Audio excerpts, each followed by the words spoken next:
no doubt that the power sector in Nigeria holds the key to the nation's economic growth, as every successful administration has had to face the huge challenges of providing adequate electricity supply for the nation with various interventions, with little or no success recorded. However, with the wind of restructuring exercise blowing across some of the electricity distribution companies over their exposure to bank loans and the attendant lack of capacity, to settle their obligations, may not go well for the sector, which is currently performing, some would say below expectation, despite the huge investment being set out for this sector.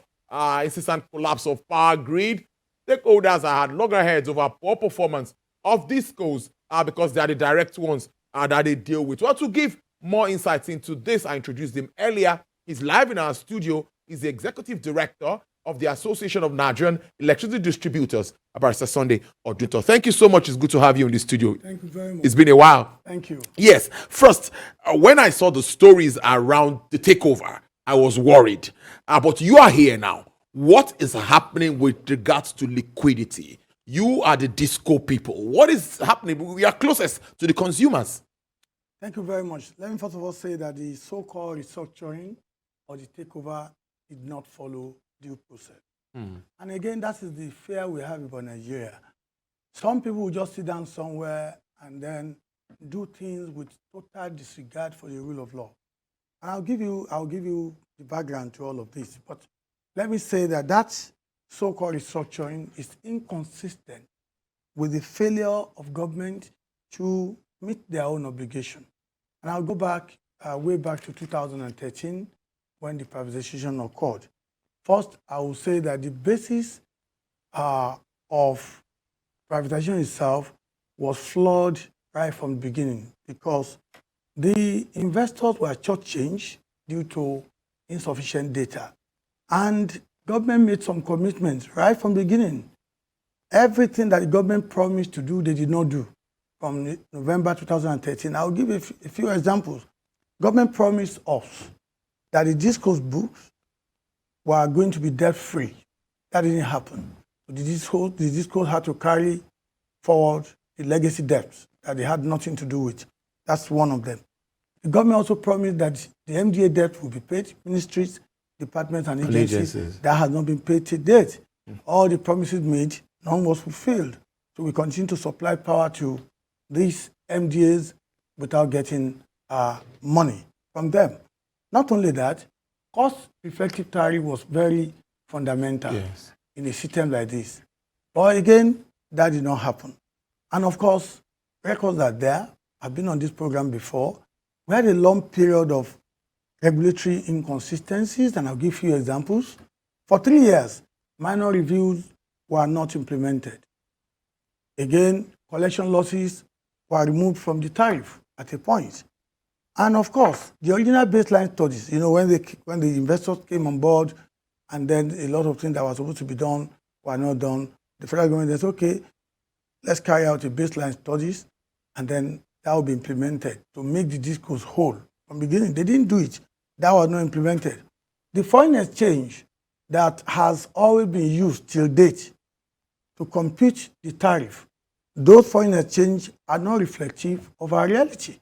Because you cannot continue to use a foreign exchange like the bank rate, CBN rate, when you cannot even get any forex there. By the time you buy forex from the black market, what you find is that a lot of things are just not realistic. Indeed, I would say that all these challenges were part of the reason why BPE themselves, BP and NAC, came together.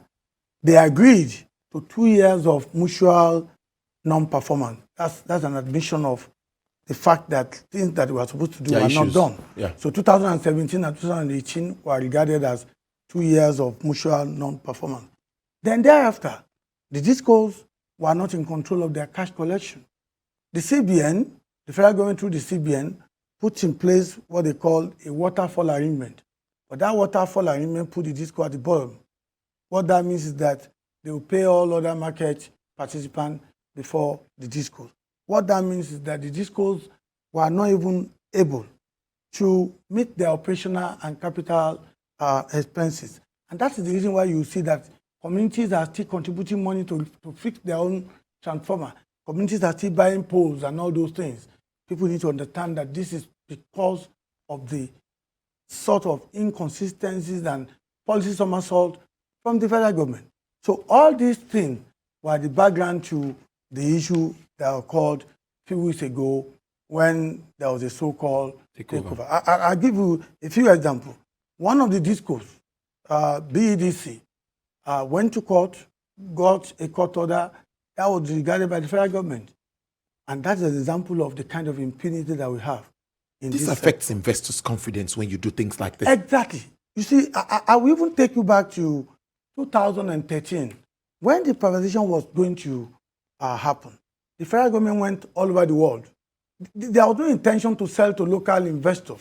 They actually went to different world capitals, South Africa, Dubai, London, New York, and so on and so forth, looking for investors. But this is what the investors said. One, Nigeria, they said Nigeria was still a corrupt country. They said Nigerian government does not respect the sanctity of contract. They said Nigerian government policy, there is a lot of government policy on tax certainty in Nigeria. They said that government lack the commitment to implementing cost-reflective tariff. That if they're going to go and put their money in the system, they have to be sure of what the the cost returns, will be. of course. And of course, they also said the government had a government-run transmission company. And you cannot have that in the middle of the value chain and expect there to be efficiency. And what do we have? A transmission company that has suffered from years of neglect and underinvestment. And when that happens, no matter what the generation company are able to generate or potentially can generate, it will not get to the discourse. And all these problems put together scared investors. And this action that they have just taken is just another way of telling investors that, well, we are here. Whether you bring your money as private investors or not, you cannot be sure of what will happen to your investment. That's what happened. In all of this, I still always like to ask that the discos also have a role to play in all of this investment. Now, let's talk about investment. Many customers would argue, because like I said earlier, the discos are closest to the customers. So the customers will be like, the discos are not investing so much money in renewing the infrastructure. And we know the kind of infrastructure that we have in our power space. This is something that has been on for years and years. So what's also happening with regards to that? Or based on all of these challenges, no investment has been into the system? Well, I've just told you about the waterfall agreement, and I've just told you about the issue of the landing cost. Because the cost element is very important. Yes, it is. If you are doing a business, it is very important that the cost should reflect the reality. You cannot continue to undersell a product and you expect for there to be huge reinvestment. But even in spite of that, you can do your own research. We have done more in the last 8 years than what we met on the ground. Here we are, this is the Keja Electric area.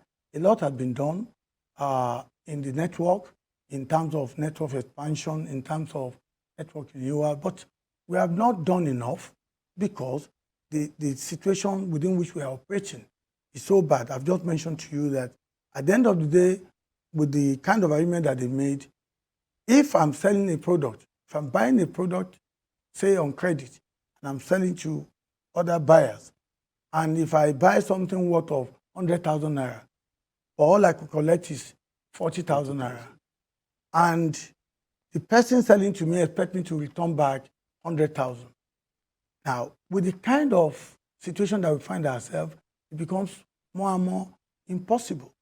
So those are, and if they insist that it has to be 100% remittance, well, when you do those remittances at the level that they are expecting, even though less than 100%, it is just not realistic and not possible for those things to happen.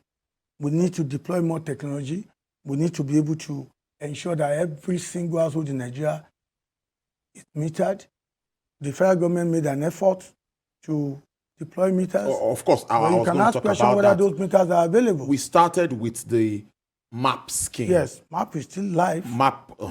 Then we now moved on to the National Mass Metering Scheme. Yes. We've had series of schemes. Yes. But at the moment, the percentage of those not still having meter remains high.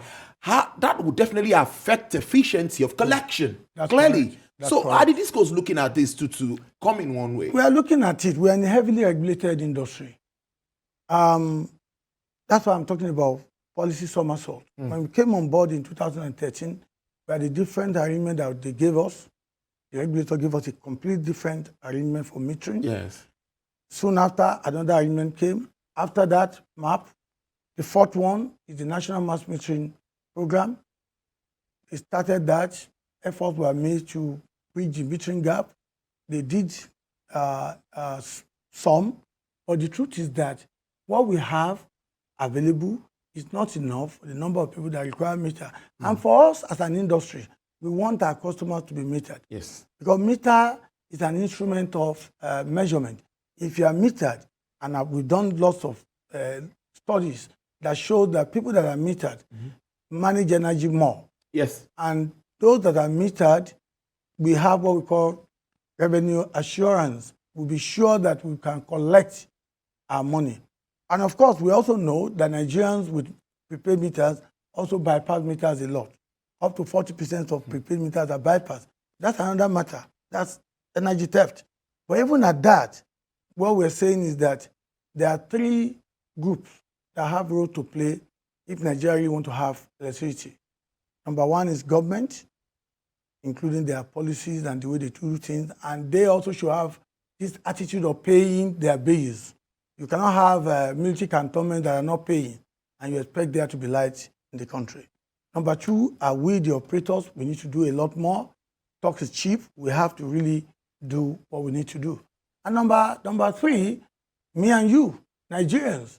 Nigerians simply don't like paying for utilities. They will tell you, give up power, we'll pay you. We've seen that in the last 8 years. I can give countless and countless examples of where people will only say, do this, we'll do that. But there are exceptions. There are areas where we give them premium service and they pay premium and they get the service. If you want to know efficient we are, go to Magodo Estate in Lagos. Go to Shonibari Estate. Go to Ikeja, GRA, to mention just a few and a couple of areas throughout the countries. Those are people that are really willing to pay the true cost of electricity. The willing buyer, willing seller thing. Yes. An average Nigerian would rather be paying very low for electricity. They won't tell you that it's too much. When you have more electricity, you should be prepared to pay more. And stop stealing that electricity. And stop thinking that because you are not a thief, your neighbor is stealing energy, it's not your business. It is your business. In fact, in some cases, you are paying for your neighbor. So all of us need to come together, collaborate and cooperate and work on this thing to work. It's not just about government, not just about the operators, also about we, the consumers. So I think there's the need for that collaborative effort. Nigerians need to change their orientation. We love things free of charge. A good example, go and toll any good road. They will be up in arms. They will be carrying placard. No, we no go agree. When you have a good road, go to England, M25, there's a toll gate. When you have a good road, toll it so that we can use that money to maintain the road. Same thing with electricity. Electricity is a product like any other product. You have to pay for it. And that is not to say, and when you see something, okay, I've been told in another program this morning that some disco staff always go and ask to be settled. I think the word settlement came to Nigeria many years ago during the military regime, in 1985. Now, the point is this: if you see something, say something. Bribery involves two people. You cannot talk about corruption without talking about at least two parties. Somebody offers, somebody takes, or somebody requests and somebody gives. If you don't agree to give and you report them to us, we will take action on this. These are some of the reasons why there's no light. There's no rocket science about this. Interesting conversation. We're talking power, of course. There's this new Electricity Act, and we are seeing what that means. Are we not shifting the goalpost during the match, looking at what that means? And also on the other side, what do you think is the way forward? We can't continue like this, truth be told. Well, the way forward, number one, is for government to get their own act together. You cannot, if you have a baby or a child who is so poor, very unruly, violent in the house, stealing, when you go to bed, the baby goes to the kitchen to steal meat from the soup, give that child up for adoption or take him or her to a boarding house the transmission company of Nigeria, it's time for government to do something about it. That's number one. Number two, we must be consistent in our policies and regulatory framework. We cannot continue to blow hot and cold. Initially, you see news reports saying one bank has taken over one disco. The next day, they said federal government has taken over one disco. Which one is which? Who is aiding who? Why do you have to do renationalization through the back door? If you want to come and talk to my father, come to the front of the door, knock the door shall be opened. But when you sneak in through the night, through the back of the house, and you are calling that a country or a good way of doing things, we have to run business the way it is done in saner climate. I think government needs to know that for us to industrialize in this country, we need power. For us to have less people riding Okada in this country, we need power. Because all these artisans, they need electricity. And for us to have sufficient electricity, we need to have the kind of policy and procedure that will create investor confidence, that will make people to really want to come and invest in this climate. And lastly, if your father's house has broken windows, the roof is leaking, and the tenants are complaining to you that, come and fix this roof, landlord, this roof is leaking, and this is a raining period, and you say, no, you take it or just send them away. Even the next person you are bringing to that house, if you don't fix that roof and fix the doors and the windows, to come to the same thing. That's exactly what is going on in the power sector today. It's really sad. It's really sad that we have to end this discussion on this note. But I'm hopeful that governments and, of course, regulators will look at this. Because in 1 minute, the role of BPE and, of course, NERC in all of this, what's your reaction? What are they doing? They're supposed to be a regulator. And, of course, what is happening with regards to them? Well, in a maternity center, we have midwives. Survival of a baby in the maternity center has a lot to do with the professionalism of the midwife. BP and NERC is regulator. BP, and mind you, let me allow Nigerians to understand the fact that the disco that we are talking about is 60% privately owned, 40% owned by the government. We run it together with the government. Every single disco has a BP director on the board, and I'm sure they were not sleeping each time any action there is being taken. Let us be transparent. Let us come out and tell people the truth. The truth is that the liquidity crisis in the sector is caused mainly by bad policies, inconsistent people in the agency just doing what they like. Sometimes I even believe that people at the top do not even know a thought of what is going on. And that is the truth. So BP and NERC need to do what is right. Some of them are doing their best, but I think their best is not good enough. Indeed, it's a good way to live. I've been speaking to Barrister Sunday Odunto. There is Executive Director of the Association of Nigerian Electricity Distributors, speaking regards to power sector challenge in the country. Thank you for your time. Hope to have you in shortly again to talk about this very important.